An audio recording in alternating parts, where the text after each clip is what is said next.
కోలీవుడ్ ఇండస్ట్రీలో స్టార్ హీరోగా ఓ వెలుగు వెలిగినటువంటి వారిలో సుధాకర్ ఒకరు. అక్కడ స్టార్ హీరోగా తమిళ చిత్ర పరిశ్రమను ఏలుతున్న సమయంలో కొందరు ఈయన్ని కెరియర్ పరంగా తొక్కేశారు. ఇలా అవకాశాలు లేకుండా చేయటంతో సుధాకర్ తప్పనిసరి పరిస్థితులలో కోలీవుడ్ చిత్ర పరిశ్రమ నుంచి టాలీవుడ్ ఇండస్ట్రీకి వచ్చి ఇక్కడ కమెడియన్ గా స్థిరపడ్డారు. ఇలా సుధాకర్ కమెడియన్ గా ఎంతో మంది స్టార్ హీరోల సినిమాలలో నటించి ప్రేక్షకులను మెప్పించారు. ఇటీవల కాలంలో ఈయన అనారోగ్య సమస్యలతో బాధపడుతున్న నేపథ్యంలో ఇండస్ట్రీకి కూడా దూరంగా ఉన్నారు.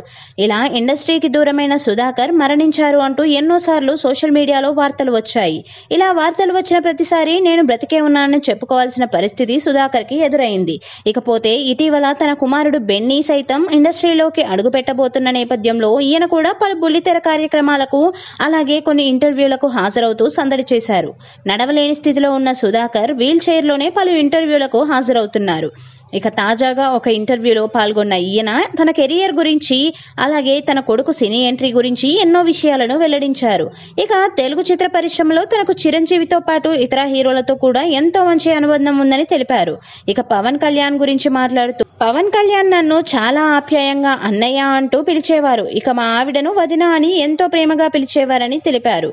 ఇక నాకు చిరంజీవి ఎంతో, పవన్ కళ్యాణ్ కూడా అంతేనని సుధాకర్ తెలిపారు. ఇక ఆయన ఎన్నికలలో భారీ మెజారిటీ సాధించి డిప్యూటీ సీఎం అయిన తర్వాత తాను ఫోన్ చేసి కంగ్రాట్స్ చెప్పానని, ఆ సమయంలో పవన్ చాలా హ్యాపీగా ఫీల్ అయ్యారని సుధాకర్ చేసిన ఈ కామెంట్స్ ప్రస్తుతం వైరల్ అవుతున్నాయి.